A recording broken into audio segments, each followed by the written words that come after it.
శ్రీ గురుభ్యో నమ. శ్రీ మహాగణాధిపతే నమ. శ్రీ మహాసరస్వత్యై నమ. హరి ఓం శ్రీమాత్రే నమ.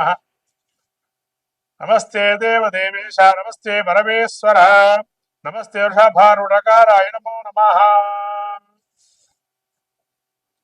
మార్చి రాశి ఫలితాలు, పాల్గొన మాసం యొక్క రాశి ఫలితాలు చెప్పుకునే ముందు మనము ఈ యొక్క మహత్తరమైనటువంటి మార్చి మాసంలో మనకు వచ్చేటువంటి పండుగల్లో ముఖ్యంగా నరసింహస్వామికి సంబంధించినటువంటి ఉత్సవాలు, నరసింహ ద్వాదశి అని, ఆమలక పూజ అని అదే రోజున, అట్లానే కామదహనం.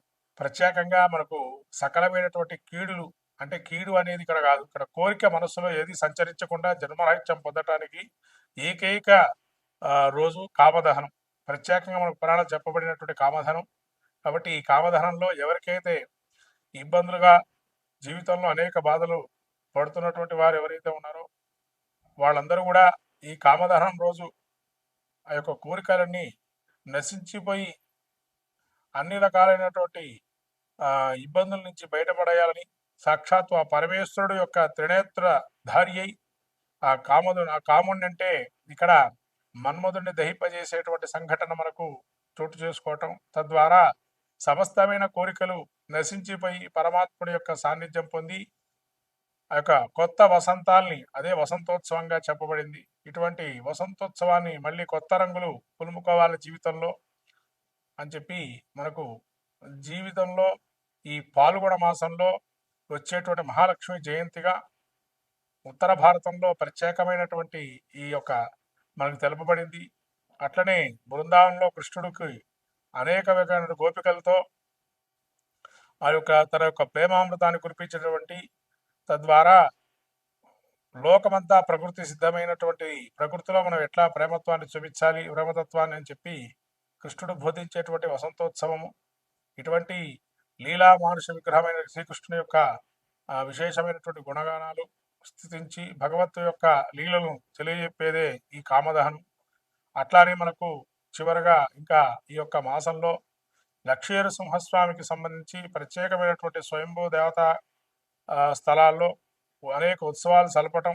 అట్లానే మనకు మన రాష్ట్ర ముఖ్యంగా యాదగిరిగుట్టలో స్వర్ణ గోపుర విమానోత్సవాన్ని కుంభాభిషేకాన్ని చేయటం అటువంటి మహత్తరమైనటువంటి మాసంగా పరిగణింపబడుతుంది. కాబట్టి పాల్గొన మాసంలో ఆ నరసింహం యొక్క క్షేత్రాలు దర్శనం చేసుకొని ఆ నరసింహుడి యొక్క అనుగ్రహాన్ని పొందాలని ఈ యొక్క ఆ యొక్క పాల్గొన మాసంలో, అట్లానే త్రినేత్రధారి అయిన ఈశ్వరుడు యొక్క స్వరూపాన్ని, ఈశ్వర తత్వాన్ని గ్రహించడానికి, పరమాత్మ యొక్క స్వరూపాన్ని తెలుసుకోవడానికి ఆ యొక్క ఈశ్వర అంటే పుణ్యక్షేత్ర దర్శనం చేసుకోవటం.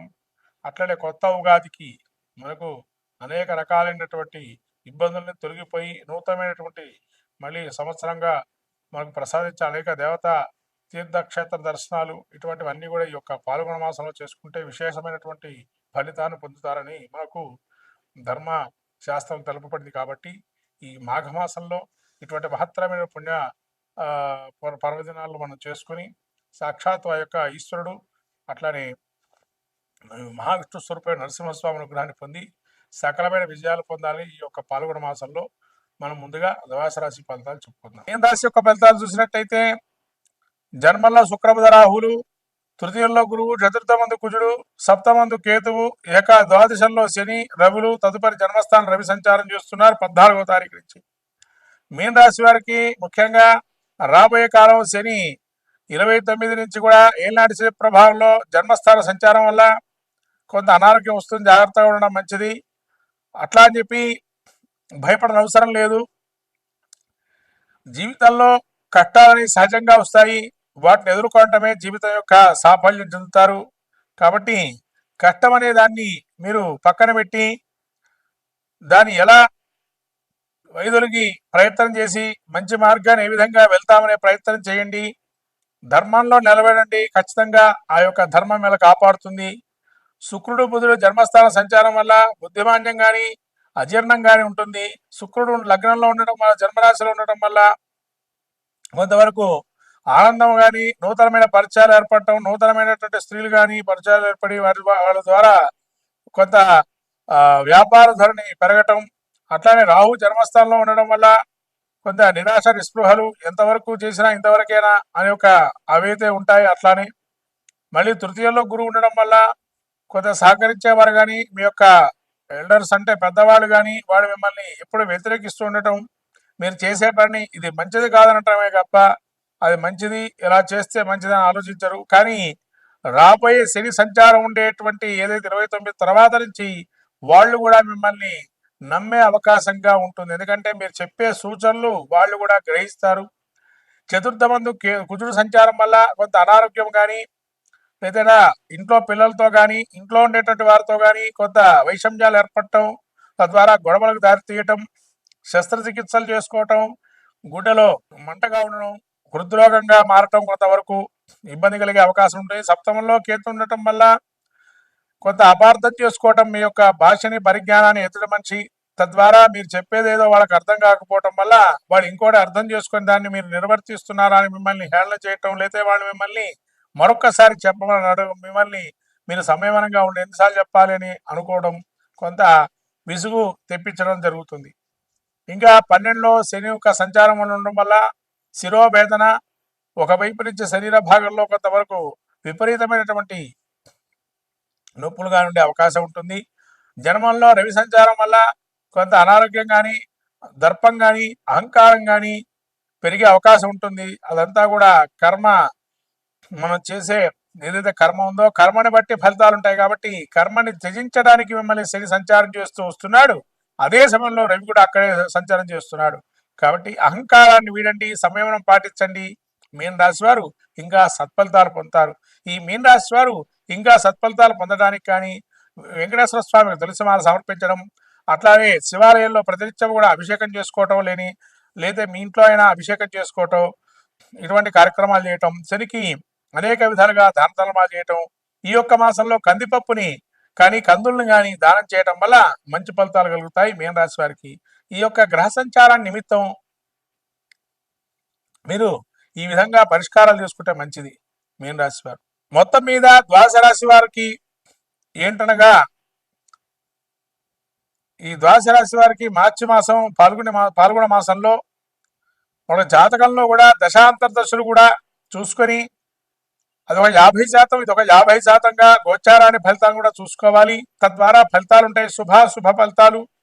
అట్లాగే ఈ ద్వాదశ రాశి వారికి ప్రత్యేకంగా చెప్పడం ఏంటంటే, ఈ మాసంలో ప్రత్యేకంగా శని మారే అవకాశం ఉంది. కాబట్టి కొన్ని రాశుల వారికి మంచి, కొన్ని రాశుల వారికి చెడు జరిగే అవకాశం ఉంటుంది. కాబట్టి వాళ్ళకి శని యోగప్రదుడా కాదా తెలుసుకోవాలి జాతక చక్రంలో. అందుకని జాతక చక్రం పరిశీలన చేసుకోండి. యోగప్రదంగా ఉంటే మంచి ఫలితాలు, అవయోగప్రదంగా ఉంటే అవయోగ ఫలితాలు ఇస్తారు. ఇది అందరూ గమనించాల్సిన విషయం ద్వాదశ రాశుల వారు. కాబట్టి ఈ గమనించినటువంటి విషయాన్ని మీరు మళ్ళీ ఒకసారి పునఃసమీక్షించుకొని జాతక చక్రాన్ని, తద్వారా దానికి సంబంధించిన శాంతి ప్రక్రియలు చేసుకోవటం అనేది మంచిది. ముఖ్యంగా శక్తి లేని వారు ఎవరైతే ఉంటారో శాంతి ప్రక్రియలు చేసుకోవడానికి కనీసం స్తోత్ర పారాయణాలు కానీ, స్తోత్రాన్ని వినటం కానీ, శ్రవణం కానీ, నామస్మరణ కానీ, క్షేత్ర దర్శనం కానీ లాంటివి చేయటం వల్ల కూడా మంచి ఫలితాలు సాధిస్తారు ద్వాదశ రాశుల వారు. కాబట్టి ద్వాదశ రాశి వారు ఈ యొక్క మార్చి మాసంలో మనకు వచ్చేటువంటి పండుగల్లో కామదానాన్ని ఏదైతే ఉందో హోళికా వసంతోత్సవం అని, ఆ ఉత్సవంలో అన్ని కూడా దహించుకుపోయి, అంటే మనకు ఉండేటువంటి కోరికలు, అవయోగ కోరికలు ఏవైతే ఉంటాయో అవి దహించి శుభ పరిణామాలు వచ్చే అవకాశాన్ని తీసుకోవాల్సిందిగా కోరుతున్నాను. ఈ యొక్క ద్వాదశ రాశుల్లో ముఖ్యంగా ఈ యొక్క మహాలక్ష్మి జయంతి కూడా ఉంది. కానీ విరివిగా అమ్మవారి యొక్క అనుగ్రహాన్ని పొందండి, మహాలక్ష్మి ఆరాధన చేసుకోండి ఇంట్లోనే. ఆ అమ్మవారి అనుగ్రహం కలిగి మంచిగా కీర్తి ప్రతిష్టలు, యశకీర్తి లాభాలు ఉండాలని నూతనమైనటువంటి సంవత్సరాన్ని అడుగుపెడుతున్నాము. విశ్వావసునామ సంవత్సరంలో అందరూ కూడా సుభిక్షంగా సస్యశ్యామలంగా కోరుతూ నమస్కారం.